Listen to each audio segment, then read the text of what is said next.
This revolution is not going away. This is the Ron Paul Liberty Report with Ron Paul, Daniel McAdams, and Chris Rossini. We are all ambassadors of the Ron Paul doctrine, and it's so simple. Just tell the truth. An idea whose time has come cannot be stopped by any army or any government.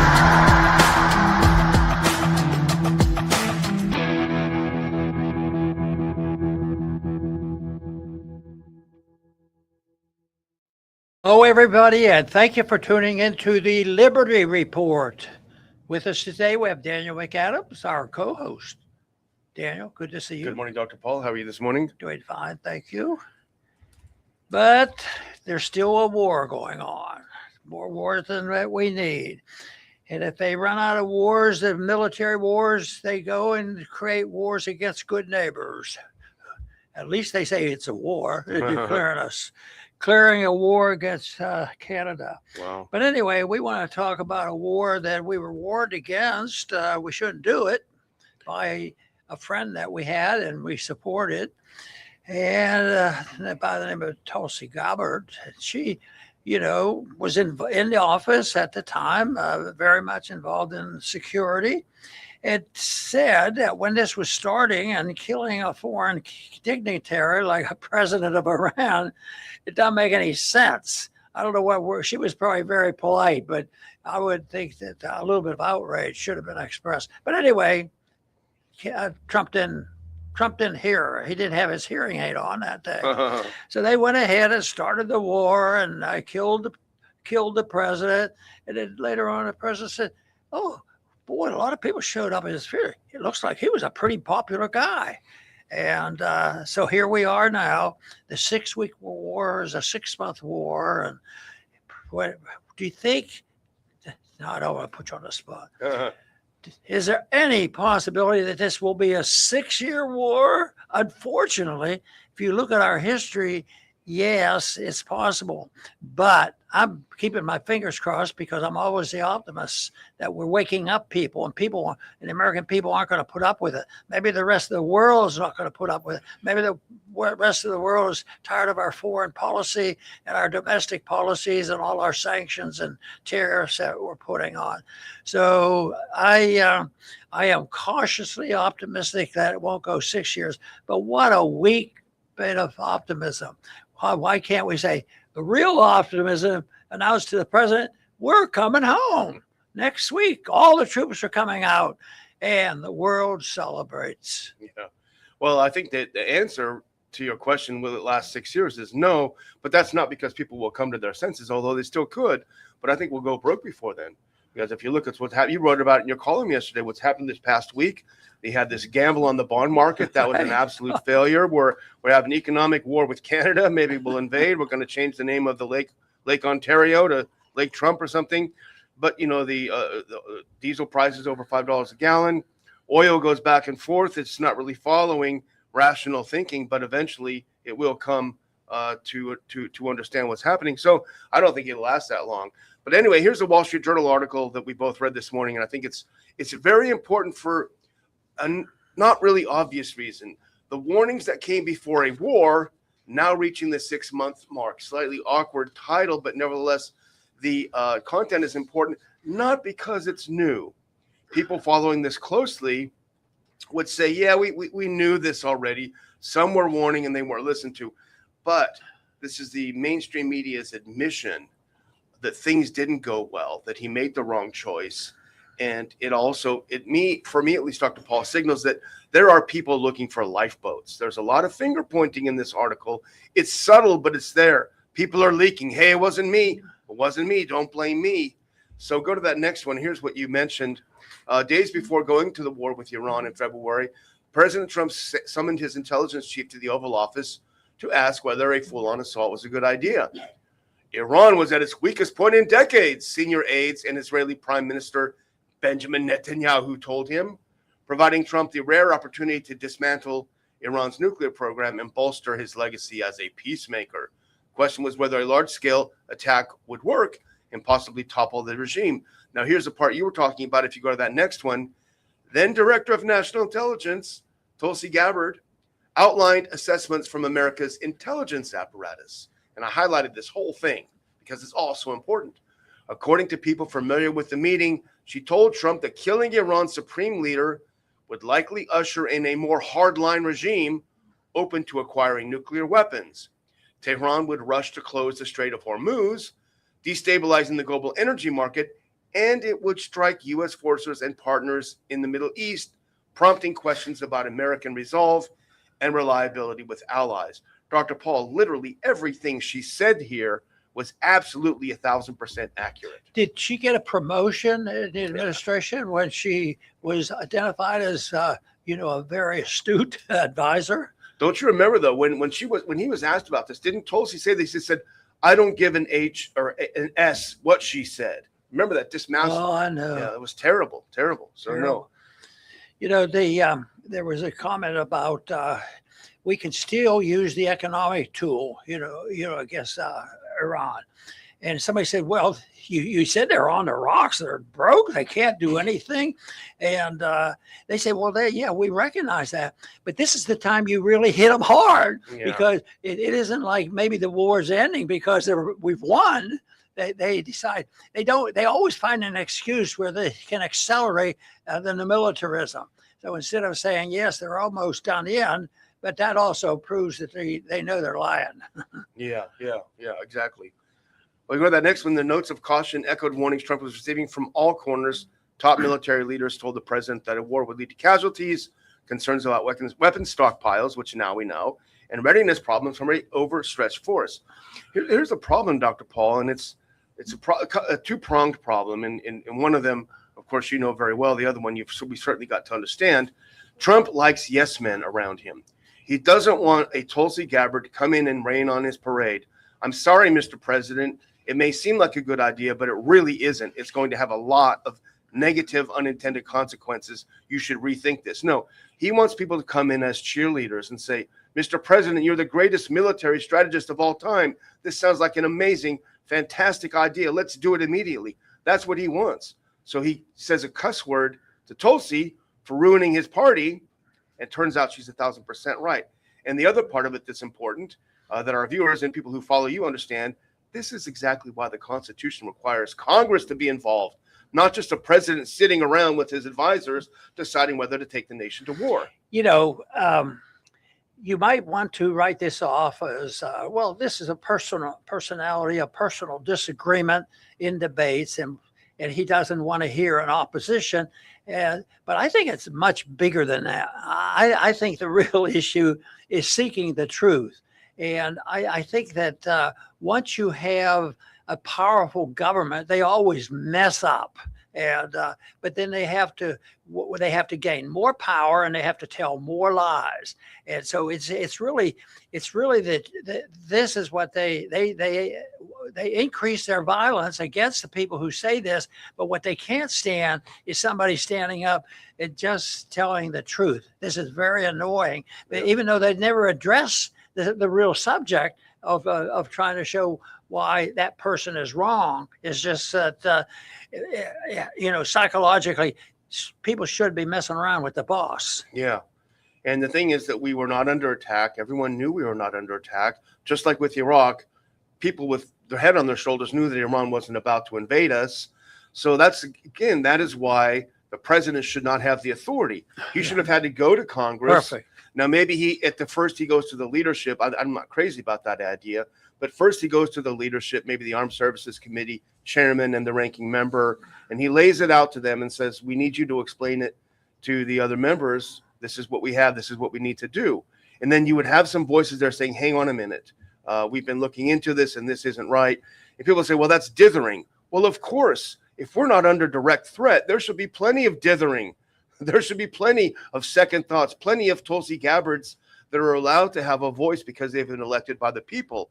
And that's what's broken about our country. This whole idea of whether he has permission now, it's, they don't require the declaration of war, which people would understand. And it's the definition of war. This is what they can't even define war. And it is, who it started with was Harry Truman. Yeah. Remember, we were at war, went back and this was a police action.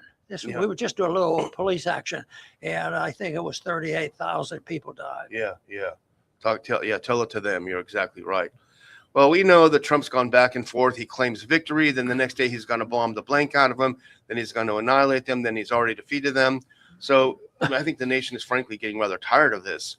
Well, here's another example in the article. If you go to White House spokeswoman Olivia Wales, skip ahead a couple. I did overkill with clips. Sorry. But White House spokeswoman Olivia Wales said in a statement that Trump has decimated Iran's military and nuclear facilities and is now preparing to crush the country's economy with a naval blockade and sanctions. He will never allow Iran to have a nuclear weapon, Wales said. It would be wise for Iran to reach a deal. Otherwise, they know what could happen. Now, this is absolutely illogical, Dr. Paul. If he's already decimated the military, he's already decimated the nuclear facilities and the army, he's decimated the economy, why is he begging Iran for a deal? We've already won in this case. What is going on here? Well, I think we know, and I think the propagandists know, but the story has to be told to continue to fool the people. But the people are starting to wake up they're going broke. Every time, I hear the expression how wonderful the economy is, I say, well, they're in a way telling the truth for a certain group of people. That generally is the case, with inflationism and when wars go on, some benefit. But I think it's more so than ever. And I think this is one of the reasons why, with this distortion of an understanding of what's going on, this is the reason why superficially it's being accepted, where the American people, aren't too concerned about people saying, oh yeah, I'm a socialist, and this is what I believe. I believe the government should own everything. They sort of mock people who have been criticized. I'm amazed at what they get away with. That's why I think this election, I think I said it the other day, because I've heard for so many years, this is the election that's going to change the world forever.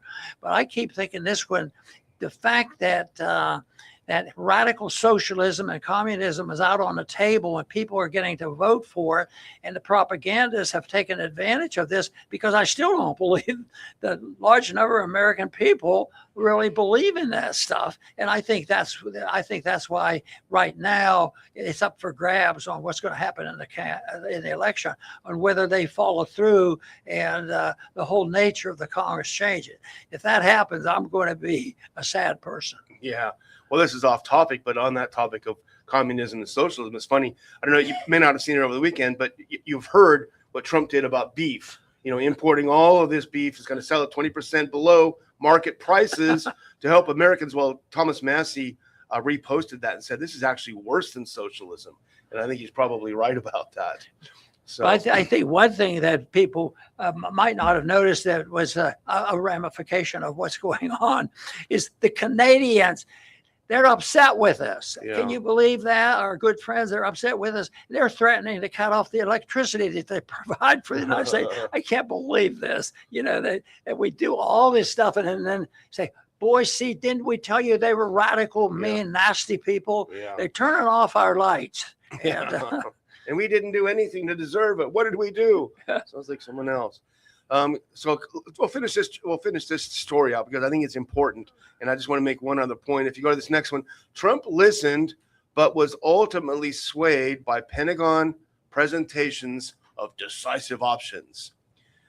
Defense Secretary Pete Hegseth, Joint Chiefs Chairman General Dan Kane, and Admiral Brad Cooper, the head of the U.S. Central Command, briefed the president several times on plans to strike Iran targets, including using missile launchers, radar, weapons production facility, mine storage sites, and warships. The idea was to overpower the Islamic Republic and cripple its forces while Israel killed Iran's top leadership. Now, to me, Dr. Paul, you have to read between the lines. If you actually just leave it up just for a second, you have to read between the lines, in my opinion, to understand what that paragraph is about.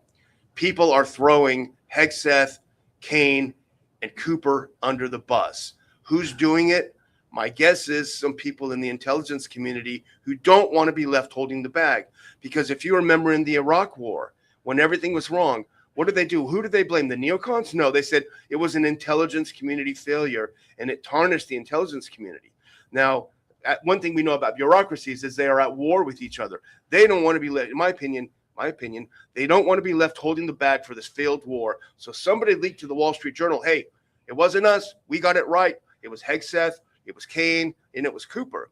And Kane will go down as the worst in a way because his job, he's outside the military chain of command. He's the personal advisor to President Trump as the chairman of the Joint Chiefs. His sole job, he can actually pick up the phone and have a meeting with Trump at any time. That's the power that he has in his position. Don't you think this is a confession that what they've done is wrong because they have to blame somebody? You know, if we were attacked and we really needed a defense and people rallied to meet up to the danger, but no, they're doing this because they do not want. They have to have blame for this, recognizing this is a bad news deal. Yeah, don't blame us. But they won't change policy.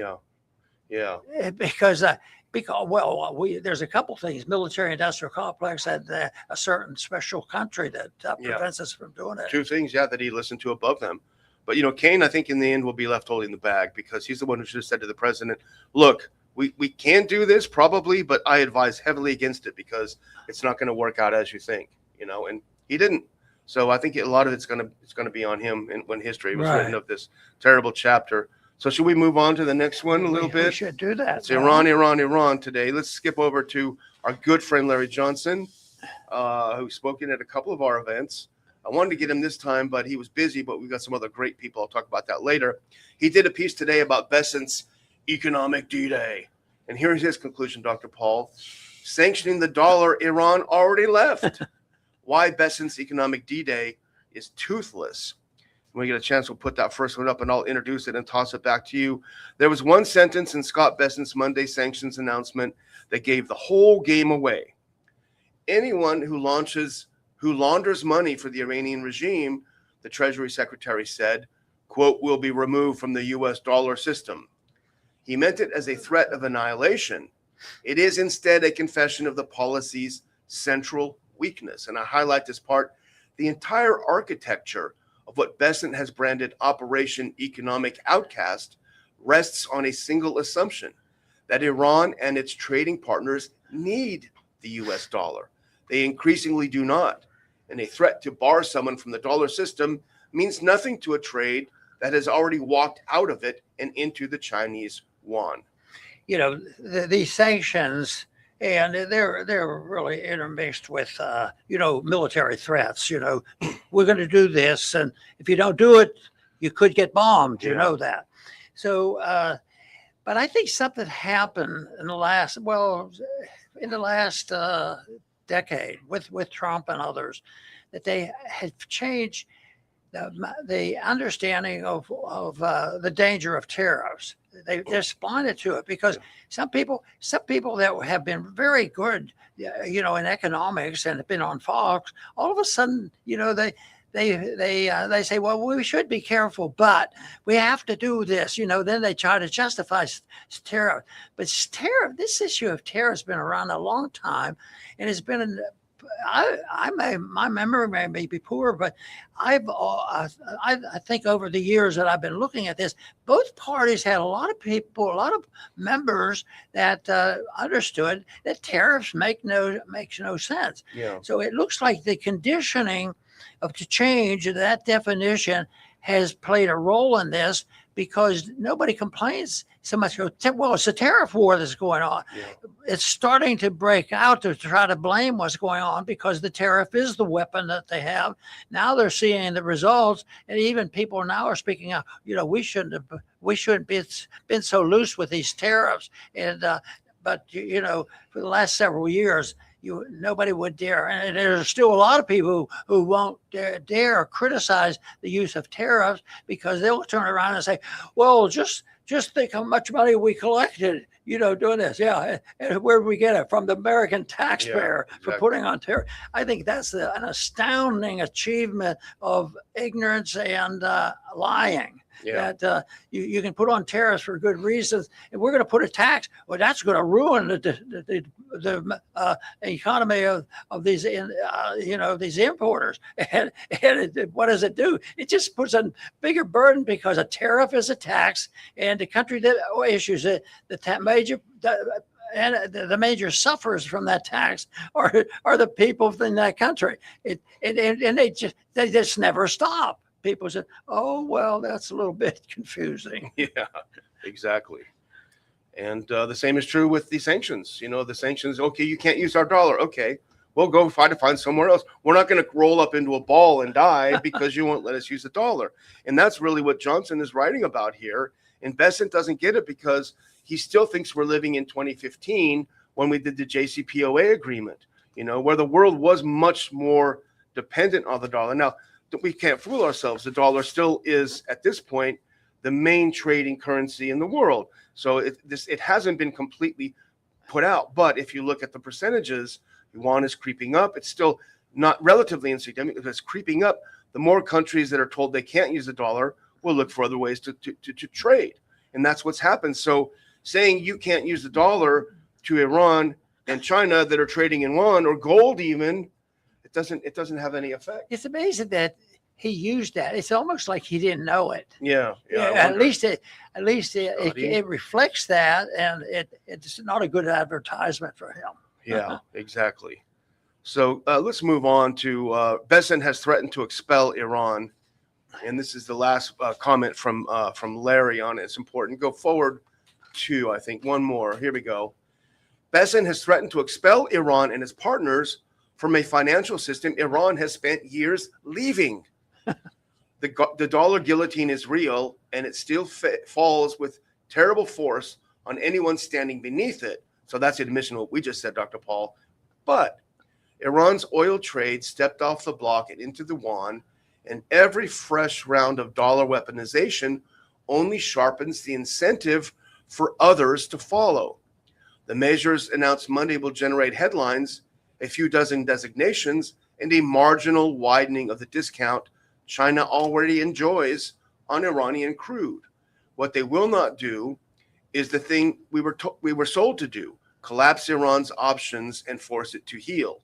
You cannot sever a lifeline that no longer runs through your hands. Bessent is standing guard at a door Iran walked out of a long time ago, threatening to lock it. A colorful language, but I think he gets a good point there. Well, who would have ever guessed that Canada would get annoyed with us for some other reason, say, hey, this is what we want for you to do such and such. And if you don't do it, we're going to cut off your electricity. Yeah. But no, it would be crazy. Yeah. But it's not irrational for them to at least throw it out there that you guys are, you declared war against us with this economic war and putting all these sanctions and tariffs on it, 50% tariffs and all this, and they just won't listen. They just go ahead and do it anyway, and the people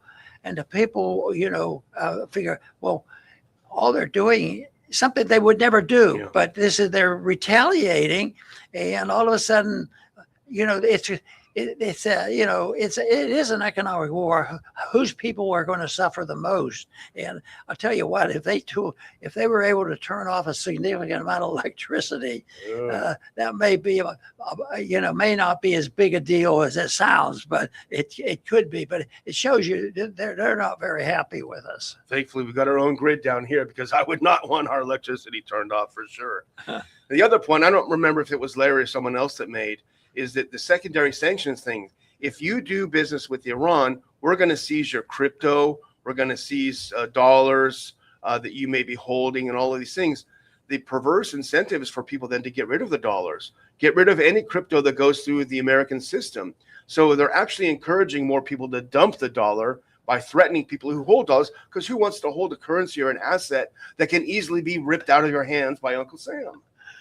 Unintended consequences. Yeah. Which shouldn't be misunderstood. Exactly. Very important. Well, I'm going to close out, I think, Dr. Paul. If you put that last one up, I'll be going on the road soon. So this may be one of the last times that I bring this up. But on the 5th of September, less than 2 weeks away now, we're going to have probably one of the greatest gatherings we've had. We've had some great ones. But I just heard from Joe Kent yesterday. Actually, I just heard from Dennis Kucinich this morning. We're all talking about the speeches, the titles, and everything. It's going to be a great event. Joe Kent, Max Blumenthal, Jim Webb, Dennis Kucinich, Josh Paul, Tucker Carlson, Ron Paul, myself, My colleague Chris Rossini will be there making some comments and serving as MC. So everyone will be in the house. Everyone will be speaking. And it's going to be a terrific event. There still are tickets available. And if you are sitting there with your phone in your hand, if you go to that next one, here is a convenient QR code. Hit that, get your tickets, join us on the 5th. You will not regret it. I promise you that. Over to you, Dr. Paul. Very good. You know, with all the nonsense going on in foreign policy, you'd think the American people would wake up and change their tune. I think that the issue of non-interventionist foreign policy, and one where you get along with people, you trade with people, and you believe the saying that if goods and services don't cross borders, the armies will, is certainly true. But it still is bewildering that we don't react to that. Our government doesn't react to that. The propagandists don't react to that. Special interests don't react to that. But the people who pay the bills, especially the ones who are already squeezed by the principle of inflation. You could argue everything I'm saying just about the inflation, which who causes it? Well, it's caused by a lot of people out of ignorance, but it's mainly caused by the people who benefit tremendously from the inflation.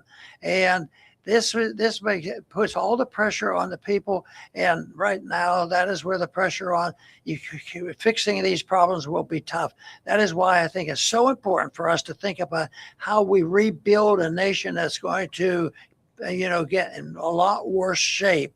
And a new approach has to happen, or a refinement of what we have. We had a system that was, decent, and right now it's a mess. It's serving the interests of the radicals who have twisted the thinking to the point where the radical left are arguing the case that freedom doesn't work, and they look at our economy.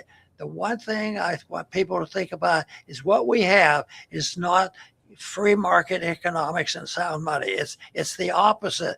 But to blame what we have today and use it as an excuse to usher in socialism and even communism, that is something that has to be addressed. So the people, though, shouldn't say and accept the idea that the free markets and liberty brought about these episodes that we're having and what we're suffering from now. We're suffering from a change in policy that's been going on for over 100 years, and it has to be reversed if you'd like to see more liberty and more peace. I want to thank everybody for tuning in today to the Liberty Report. Please come back soon.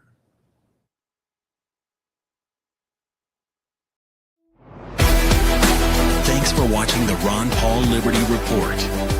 Like and subscribe to help spread the message. And until next time,